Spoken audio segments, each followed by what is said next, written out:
নানামত গ্রহ পরিচ্ছন্ন দক্ষিণাত্য জনদীপা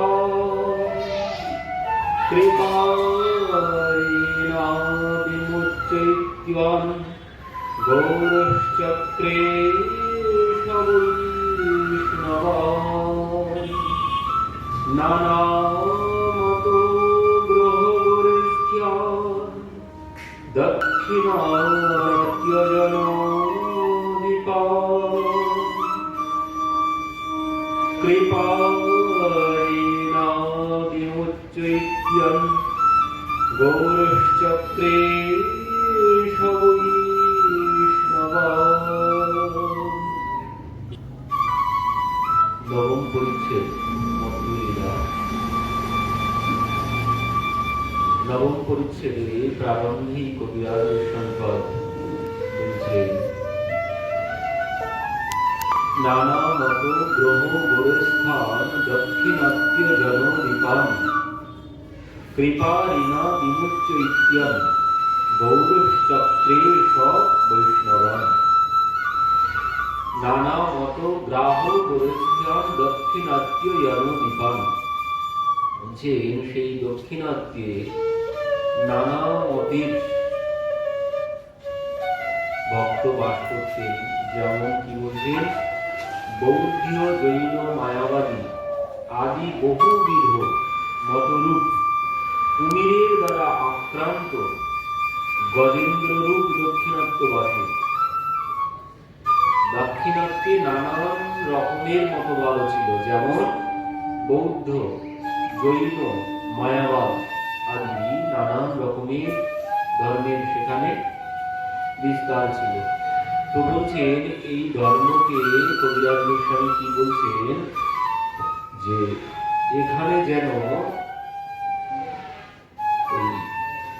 গ্রামীণ নদী স্তুতি সিদ্ধ বটে লীলা যাহা মূর্তি সীতাপতি। পরবর্তীতে সিদ্ধ বটে রঘুনাথ দেখি কইল প্রণতি স্তবন, তাহা এক বিপ্রতারে কইল নিমন্ত্রণ। রামচন্দ্র সীতাদেবী মন্দিরে, সেখানে মন্দিরে যখন প্রণাম করলেন, সেখানে এক ব্রাহ্মণ মহাপ্রভুকে এসে নিমন্ত্রণ করলেন। সেই বিপ্র রাম নাম নিরন্তর লয়, রাম নাম বিনা অন্য বাণী না কয়। যে ব্রাহ্মণ মহাপ্রভুকে নিমন্ত্রণ করেছিলেন, সেই ব্রাহ্মণ সর্বক্ষণ রাম নাম, অন্য কোনো কথা বলে, যা কিছু রাম নাম, যেখানে যাবেন সব জায়গাতে রাম নাম, রাম রাম ছাড়া কোনো কথা তিনি বলেন না, সর্বক্ষণ রাম নাম করতে থাকেন। তো সেই ব্রাহ্মণ মহাপ্রভুকে নিমন্ত্রণ করেছেন। তো রাম নাম বিনা অন্য বাণী নাহি কয়, সেই দিন তারে ঘরে করিলা ভিক্ষা, তারে কৃপা করি আগে চলিলা। সেখানে মহাপ্রভু সেই ব্রাহ্মণের গৃহে ভিক্ষা গ্রহণ করলেন, করে পরবর্তীতে পুনরায় চলতে শুরু করলেন। স্কন্ধ ক্ষেত্র তীর্থে কইল স্কন্ধ দর্শন, ত্রিমঠ আইলা তাহা দেখি ত্রিবিক্রম। স্কন্ধ তীর্থ মানে কার্তিকের আরেকটি তীর্থে, সেখানে কারণ ওখানে স্বয়ং কার্তিক অধিবাসী দেখেছে, এই জন্য কার্তিকের মন্দির ওখানে আরো অনেক অনেক হয়েছে। তো সেই জন্য সেখানেও মহাপ্রভু গিয়েছে, সেখানে গিয়ে কার্তিককে দর্শন করেছেন। ত্রিমঠ আইলা তাহা দেখি ত্রিবিক্রম, পুনঃসিদ্ধ বট আইলা সেই বিপ্র ঘরে, সেই বিপ্র কৃষ্ণ নাম লন নিরন্তরে। ভ্রমণ করে পরবর্তীতে যে বিপ্র মানে ব্রাহ্মণ নাম নাম করেন সর্বক্ষণ, সেই ব্রাহ্মণের ঘরে মহাপ্রভু পুনরায় ফিরে এসেছেন। ভিক্ষা করি মহাপ্রভু তারে প্রশ্ন কইল, কহ বিপ্র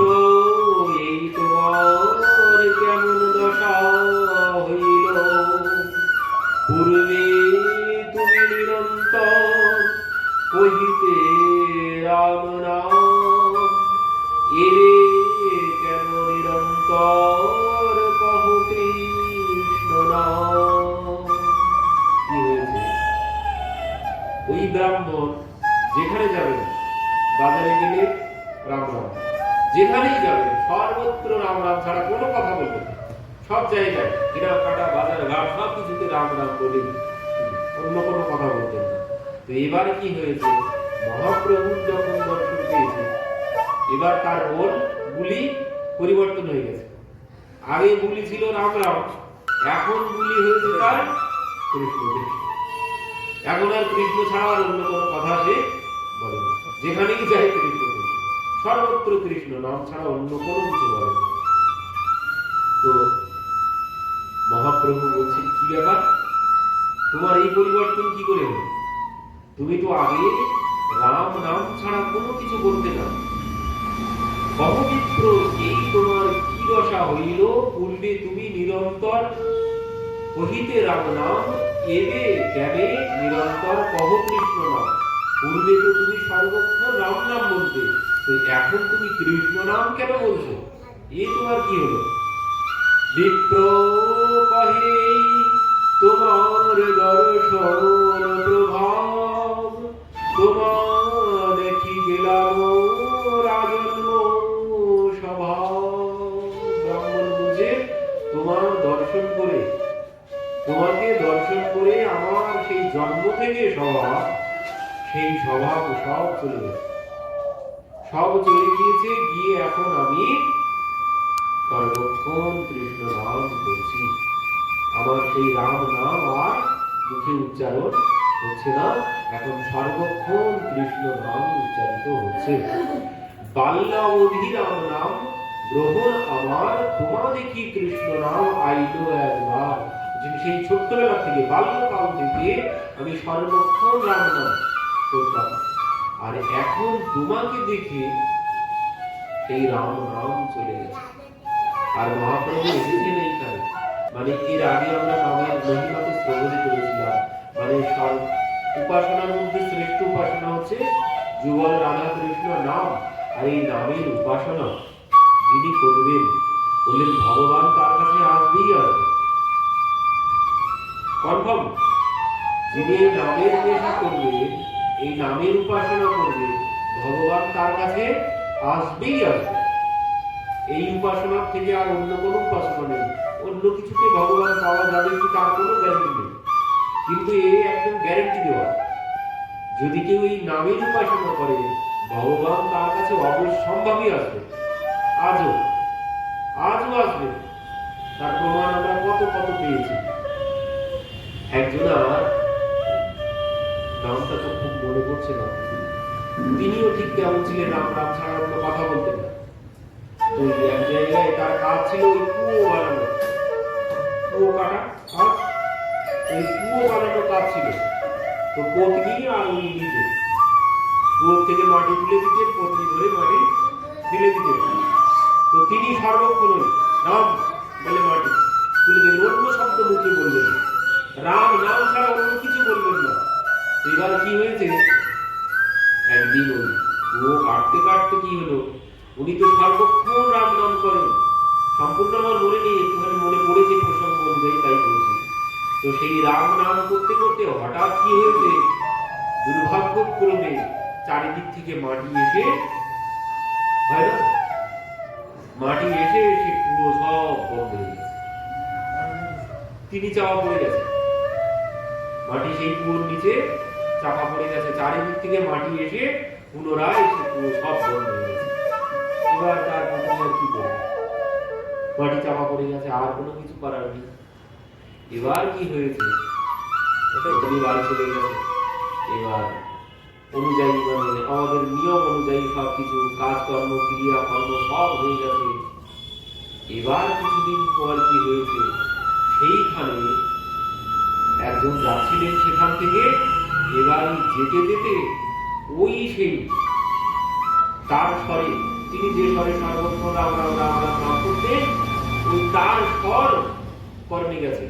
সেখান দিয়ে যে যাচ্ছিলেন, একজন যাচ্ছিলেন সেখান দিয়ে, তো তার কর্মে শব্দ গেছে, রাম নামের শব্দ। তো এবার সে ভাবছেন কি ব্যাপার, এই নাম যে করতো, যার মুখে শুনতাম, সে তো অনেকদিন আগে চলে গেছে, সে তো অনেকদিন আগে চলে গেছে, এইখানেই কুয়ো চাপা পড়েছে, এইখানেই মাটি চাপা পড়ে সে মারা গেছে। তাহলে কি তার ভৌতুক এখানে বসে বসে রাম নাম করছে না? এবার ওই নাম কোথা থেকে আসছে সে ভালো করে কান পেতে শুনতে শুরু করেছে। এবার ওই শুনতে শুনতে শুনতে শুনতে ওই কোথায় গিয়ে উপস্থিত হয়েছে, ওই যেখানে কুয়ো ছিল সেইখানে গিয়ে উপস্থিত হয়েছে। কান পেতেছে, পেতে দেখছে ওই রাম নাম অন্য কোথাও না, মাটির তলা থেকে আসছে, মাটির নিচে থেকে ওই রাম নাম আসছে। এবার সবাইকে সে ডাকতে শুরু করেছে, কি ব্যাপার কি ব্যাপার, এখানে নাম কেন আসছে? সে ভক্ত যে রাম নাম করতো সে কি মরে গিয়ে ভূত হয়ে এখানে বসে বসে রাম নাম করছে?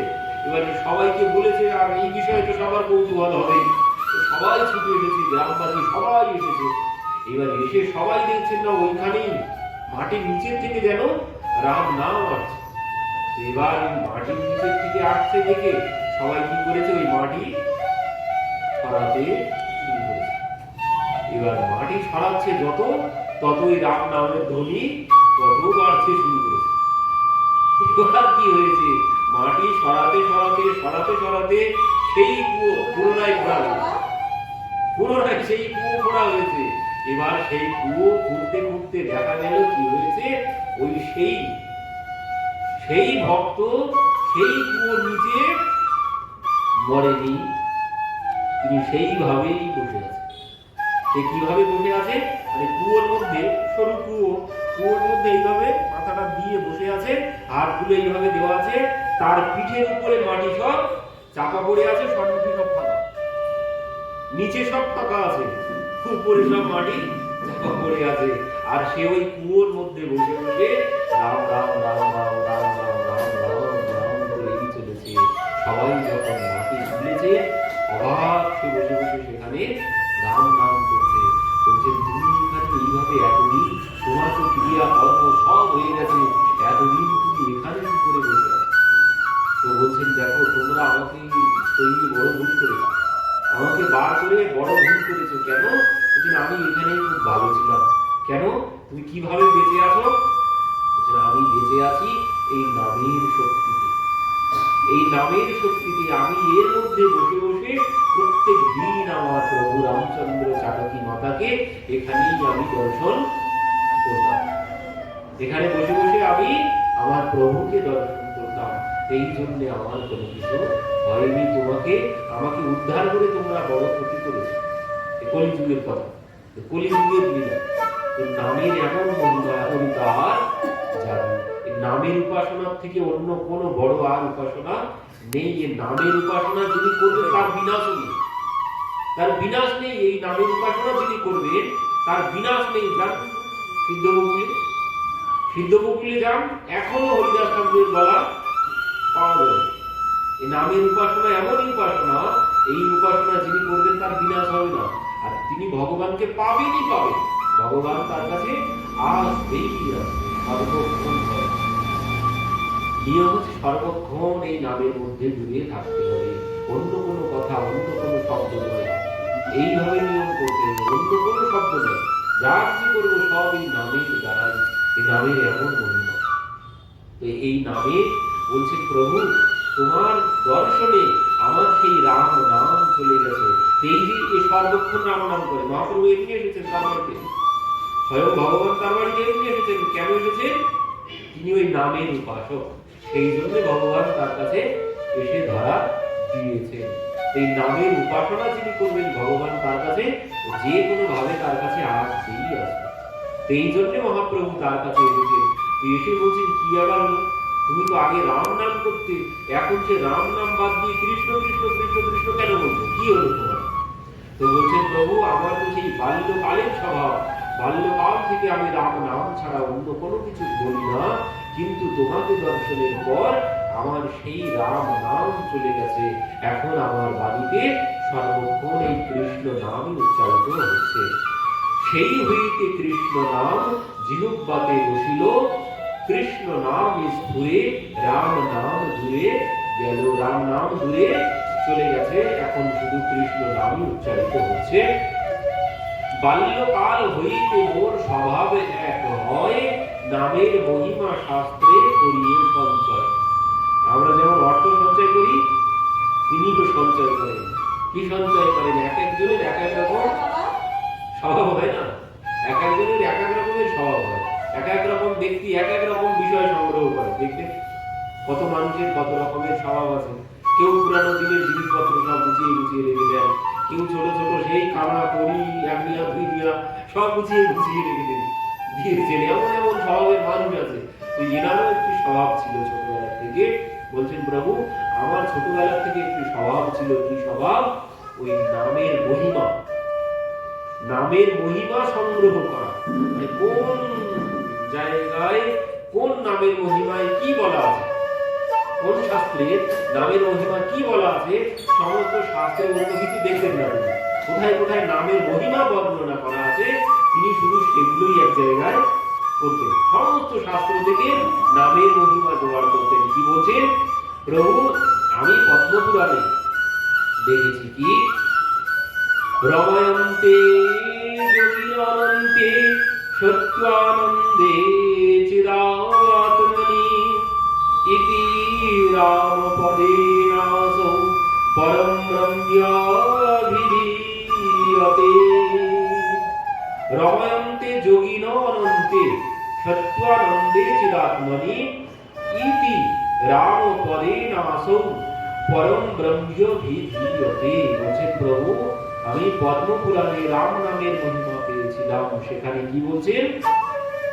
রময়ন্তে যোগিন অনন্তে, অনন্তে অনন্তে শব্দে যাহার মহিমা অনন্ত অসীম, তো সেই পরম ব্রহ্মকেই বোঝায়।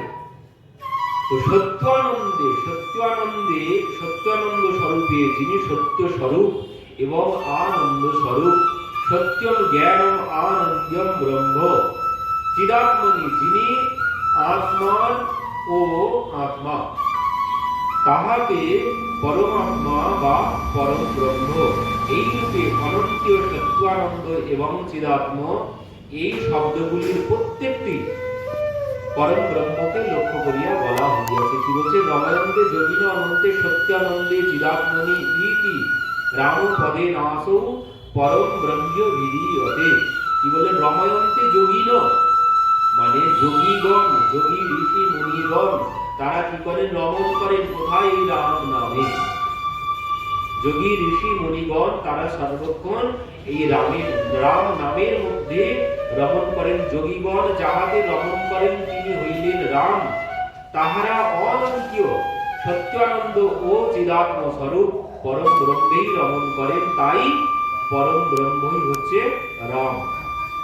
যোগীগণ যেখানে রমণ করেন, তো সেই জন্য বলছেন পরম ব্রহ্মই হচ্ছে রাম। মানে আত্মারও আত্মা যিনি পরমাত্মা, যিনি আত্মার আত্মা তিনি হচ্ছেন পরমাত্মা। আমার মধ্যে যে আত্মা আছে এই আত্মার যিনি আত্মা তিনি হচ্ছেন পরমাত্মা।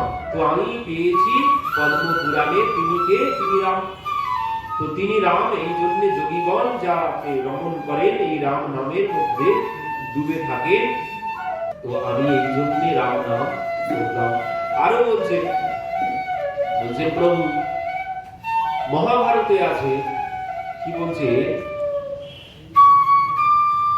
কৃষি ভুবাচকঃ শব্দনশ্চ নিবৃত্তিবাচকঃ তয়োরৈক্যম পরমং ব্রহ্ম কৃষ্ণত্যাভিধীয়তে। কৃষ্ণ নামের অর্থ বলছেন কি? কৃষ্ণ নামের অর্থ হচ্ছে কৃষি ভূবাচকঃ শব্দনশ্চ নিবৃত্তিবাচকঃ। কৃষি শব্দে কৃষি ধাতু মানে কৃষ কয়েদি বদনেশ্বর নয় বিসর্গা হচ্ছে কৃষ। তো এই শব্দের অর্থ হচ্ছে কৃষ ধাতু থেকে এসেছে ভূবাচক শব্দ কৃষ শব্দ। আর ন হচ্ছে নিবৃত্তিবাচক শব্দ, এখানে আনন্দীয় বাচক।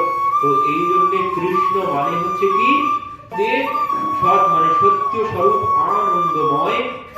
তো সেই কৃষি ধাতুর উত্তর ন প্রত্যয় যোগে কৃষ্ণ শব্দ নিষ্পন্ন হয়।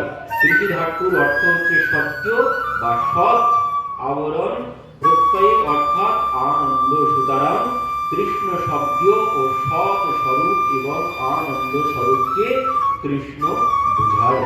তো রামই এই পরম ব্রহ্ম, যাকে কৃষ্ণ বলা হয়েছে সেই রামই হচ্ছে সেই পরম ব্রহ্ম। কৃষ্ণ যেমন পরম ব্রহ্ম, বলছে রামও তেমন পরম ব্রহ্ম। প্রভু আমি এও পেয়েছি, আরো বলছেন, দেখুন ইনি কত সংগ্রহ করেছেন। বলছেন প্রভু পদ্মপুরাণে আরো বলা আছে কি, রাম রময়তি রামেতি রামে রামে মনোরমে সহস্র নাম অভিস্তুল্যম রাম নাম বরাননে। কি বলছেন মহাদেব? বলছেন এখানে রাম রামেতি রামেতি রামে রামে মনোরমে সহস্র নাম অভিস্তুল্যম রাম নাম বরাননে। মহাদেব পার্বতী ব্রহ্মাণ্ড পুরাণে আবার বলা আছে কি, সহস্র রামাণং পুণ্যানাং ত্রিবৃত্যাতু ফলম একাবৃত্যাতু কৃষ্ণস্য নাৈক্যম ত্বৎপ্রয়চ্ছতি। সহস্র নামানাং পুণ্যানাং ত্রিবৃত্যাতু ফলম একাবৃত্ত্যা তু কৃষ্ণস্য নামৈক্যম তৎপ্রয়চ্ছতি। কি বলছেন এখানে, পবিত্র বিষ্ণু সহস্র নাম 3 বার পাঠ করলে যে ফল হয়, শ্রীকৃষ্ণ নামটি একবার উচ্চারণ করলে, কৃষ্ণ নাম একবার বললে সেই ফল লাভ হবে। নাম বলছেন যে কোনো একটি নাম, গোবিন্দ দামোদর মাধব, যে কোনো একটি নাম যদি উচ্চারণ করা হয় তো 3 বার বিষ্ণু সহস্র নাম পাঠের ফল পাওয়া যাবে একবার কৃষ্ণ নাম করলে। তো এই জন্য বলছেন যে রাম আর কৃষ্ণ নামের মধ্যে কোনো ভেদ আমি দেখিনি। রাম নাম আর কৃষ্ণ নামের মধ্যে এখানে কি বলছেন, পবিত্র বিষ্ণু সহস্র নাম 3 বার পাঠ করলে যে ফল হয়, কৃষ্ণের একটি নাম একবার পাঠ করলে সেই ফল হয়। বিষ্ণু সহস্র নাম 3 বার পাঠ করলে যে ফল হবে, কৃষ্ণ নাম একবার পাঠ করলে সেই ফল হবে। এবার মহাদেব কি বলেছেন, মহাদেব বলছেন যে বিষ্ণু সহস্র নাম একবার পাঠ করলে যে ফল হয়, একবার রাম নাম বললে সেই ফল হয়। মহাদেব বলছে যে বিষ্ণু সহস্র নাম একবার পাঠ করলে যে ফল হয়, একবার রাম নাম বললে সেই ফল হবে। আর এখানে কি বলছে, বিষ্ণু সহস্র নাম 3 বার পাঠ করলে যে ফল হয়, একবার কৃষ্ণ নাম করলে সেই ফল হয়। একটুখানি তফাৎ আসছে, মানে রাম নাম বিষ্ণু সহস্র নাম একবার পাঠ করলে যে ফল হবে, রাম নাম একবার পাঠ করলে সেই ফল হবে। মানে বিষ্ণু সহস্র নাম পাঠ করা হয়ে গেল একবার রাম নাম বললে। আর বলছে 3 বার বিষ্ণু সহস্র নাম, 3 বার বিষ্ণু সহস্র নাম পাঠ করলে যে ফল পাওয়া যাবে, একবার কৃষ্ণ নাম করলে সেই ফল পাওয়া যাবে। বলছেন প্রভু আমি সব জানি, আমি সব পার্থক্য পেয়েছি। মানে 3 বার বিষ্ণু সহস্র নাম পাঠের ফল পাওয়া যাবে একবার কৃষ্ণ নামে, আর বিষ্ণু সহস্র নামে একবার রাম নামের, বিষ্ণু সহস্র নাম একবার পাঠের ফল পাওয়া যাবে। বলছেন প্রভু আমি সব যেখানে যেখানে নামের মহিমা আছে সব আমি সংগ্রহ করেছি, কিন্তু রাম আমার ইষ্ট, রাম নাম ছাড়া আমি অন্য নাম নিতে পারি না। কিন্তু প্রভু এই বাক্যে বলছে কৃষ্ণ নামের মহিমা অপার, তথাপি লইতে নারী শুনো হেতু তার। বলছেন আমি কৃষ্ণ নামের মহিমা জেনেছি, কিন্তু আমি তবুও পারি না কৃষ্ণ নাম গ্রহণ করতে। ইষ্টদেব রাম, তার নামে সুখ পাই, সুখ পাইয়া সেই নাম রাত্রি দিন গাই। দিন রাত আমি ওই নাম গাইতে থাকি। তোমার দর্শনে যবে কৃষ্ণ নাম আইল, তাহার মহিমা এই মনেতে লাগিল। বলছে প্রভু তোমাকে যখন দর্শন করেছি, সেখান থেকে আমার সেই রাম নাম চলে গেছে, সেই কৃষ্ণ তুমি সাক্ষাৎ ইহা নির্ধারিল, এত কহি বিপ্র মোর প্রভুর চরণে পড়িল। বলছে প্রভু যখন তোমাকে দর্শন করেছি, তোমাকে দর্শন করেই আমি বুঝতে পেরেছি সেই কৃষ্ণই তুমি, সেই রাম তুমি। তো তোমাকে দর্শন করে আমার সেই রাম নাম বলার স্বভাব চলে গিয়েছে, গিয়ে এখন শুধু বলনে কৃষ্ণ নাম উচ্চারিত হচ্ছে। প্রভু সেই কৃষ্ণ তুমি স্বয়ং আমার গৃহে কৃপা করে দর্শন দিয়েছ। যে তবে কৃপা করি প্রভু, চলিলা আর দিনে বৃদ্ধ কাশী আসি কইলা শিব দর্শনে। বলছেন কারে কৃপা করি প্রভু, সেখান থেকে পরের দিন প্রভু বৃদ্ধ কাশী আসি কইলা শিব দর্শনে। তাহা হইতে চলি আগে গেলা এক গ্রাম, ব্রাহ্মণ সমাজে তাহা করিলা বিশ্রাম। সেখান থেকে এক গ্রামে এসেছে, সেখানে সব ব্রাহ্মণ সমাজের বাস। প্রভুর প্রভাবে লোক আইলা দর্শনে, লক্ষর মূল লোক আইসে নাহিত বরণে। বহু লক্ষ লক্ষ মানুষ সেখানে আসছে, বলে বলা সম্ভব নয়। গোসাইয়ের সৌন্দর্য দেখি তাতে প্রেমাবেশ, সবে কৃষ্ণ পাহি বৈষ্ণব হইল সব দেশ। প্রভুকে দর্শন করে ও যে যে মতেরই হোক না কেন, সবাই এসে প্রভুকে দর্শন করে সবাই হরিবোল বলছেন, সবাই কৃষ্ণ নাম বলতে শুরু করেছেন। এবার সেখানে কি বললেন, তার্কিক মীমাংসিক মায়াবাদীগণ, সাংখ্য পাতঞ্জল স্মৃতি পুরাণ আগম। সেখানে বহু মতাবলম্বী মানুষের বাস ছিল। তারা তার্কিক মীমাংসিক মায়াবাদীগণ, সাংখ্য দর্শন, সাংখ্য দর্শন, যে সাংখ্য দর্শন ওই মাতা দেবতীকে কপিল ভগবান শুনিয়েছেন। সাংখ্য দর্শন, পাতঞ্জল স্মৃতি পুরাণ, পাতঞ্জলের পতঞ্জলি যে যোগ শাস্ত্রের কথা, তো সেই সমস্ত মতের মানুষ সেখানে আছে। পুরাণের মতাবলম্বী মানুষ সেখানে আছে। নিজ নিজ শাস্ত্রে সবে উদগ্রহে প্রচন্ডীয় সর্বমত দোষী প্রভু করে খণ্ড খণ্ড। মানে সবার মত প্রভু খণ্ডন করছে। সর্বত্র স্থাপয়ে প্রভু বৈষ্ণব সিদ্ধান্ত, প্রভুর সিদ্ধান্তে কেহ না পারে খণ্ডিতে। বলছেন সবার মত পথ খণ্ডন করে সবার উপরে তিনি এই বৈষ্ণব ধর্মকেই মহান বলে প্রতিষ্ঠা করলেন। সবাইও মেনে নিতেও বাধ্য হলেন। সবার যুক্তি তর্ক মহাপ্রভু খণ্ডন করলেন, সেই জন্য সবাই বিশ্বাস করে নিলেন। কিন্তু সর্বত্র স্থাপয়ে প্রভু বৈষ্ণব সিদ্ধান্তে, প্রভুর সিদ্ধান্ত কেহ না পারে খণ্ডিতে। হরি হরি প্রভু মতে করেন প্রবেশ, এই মতো বৈষ্ণব প্রভু কইল দক্ষিণ দেশ। পাষণ্ডীর গণ আইল পাণ্ডিত্য শুনিয়া, গর্ব করি আইলা সঙ্গে শিষ্যগণ লইয়া। পাষণ্ডী এবার যারা ছিল তারাও মহাপ্রভুর কাছে আসতে শুরু করেছেন। মহাপ্রভুর এই পাণ্ডিত্যের কথা শ্রবণ করে, মানে সবার মতপথকে মহাপ্রভু খণ্ডন করে দিচ্ছেন। এই কথা শ্রবণ করে সেখানে যত পাষণ্ডী ছিল তারা সবাই এসেছেন, তাদের শিষ্য সামন্ত সব সাথে নিয়ে। চলো দেখি কেমন পণ্ডিত, সবার মতপথ খণ্ডন করে দিচ্ছে। তো এই বলে তারা সবাই এসেছে। পাষণ্ডী যারা, পাষণ্ডী যারা বেদ মানে না তারা, তো তারা সবাই এসেছেন।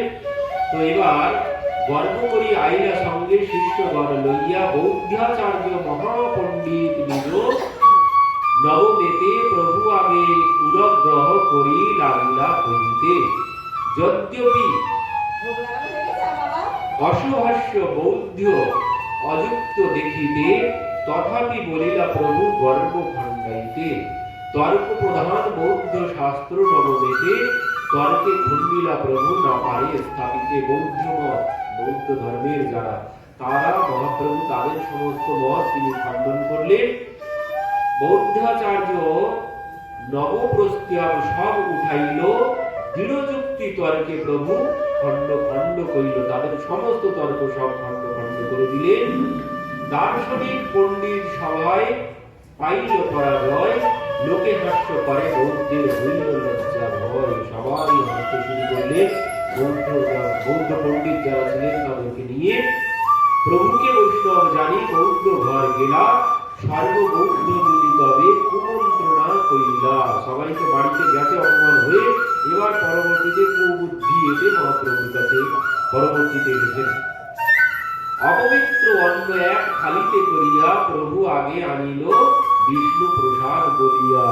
হেরে তো বাড়িতে গেছে, এবার কি করেছেন, সহ্য করতে পারছেন না কষ্ট, হারিতে দিয়েছে মহাপ্রভু।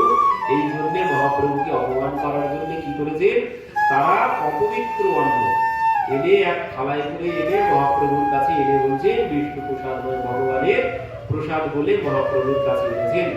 হেন কালে মহাকায় এক পক্ষী আইলা ফোটে করি অন্ন সহ থালি লইয়া গেলা। মহাপ্রভু যখন ভগবানের প্রসাদ বলে মহাপ্রভুকে দিয়েছেন, মহাপ্রভু হাতে করতে গেছেন, এমন সময় কি হয়েছে, একটি বড় পাখি এসে এই থালা নিয়ে চলে গেছে। বৌদ্ধ বাড়ির উপরে অন্ন পড়ে, শুধু সব তাদেরই মাথায় পড়ল সমস্ত অন্ন। এবার কি হলো, বৌদ্ধাচার্যের মাথায় খালি পড়িল ভাজিয়া। এবার সেই বৌদ্ধের যত পণ্ডিত ছিল তার মধ্যে যিনি বড় পণ্ডিত ছিল, তার মাথায় সেই থালা কানাটা দিয়ে মাথার মাঝখানে পড়েছে। তার এইবারে কি হয়েছে, ত্যাগছে পড়িল থালি মাথা কাটা গেলা মূর্ছিত হইয়া আচার্য ভূমিত পড়িল। মানে কানা হয়ে মাথায় পড়েছে, সে মাথা কাটা গেছে, সেখানে জ্ঞান হারিয়ে ফেলেছে। হাহাকার করি কাঁদে সব শিষ্যগণ, সবে আসি প্রভু পদে লইল শরণ, তুমি ঈশ্বর সাক্ষাৎ ক্ষম অপরাধ। তার শিষ্যগণ সবাই এসে মহাপ্রভুর চরণে পড়েছে, তুমি আমাদেরকে ক্ষমা করো, তুমি সাক্ষাৎ ঈশ্বর, জিয়াও আমার গুরু করহ প্রসাদ। বলছেন আমাদের গুরুদেবকে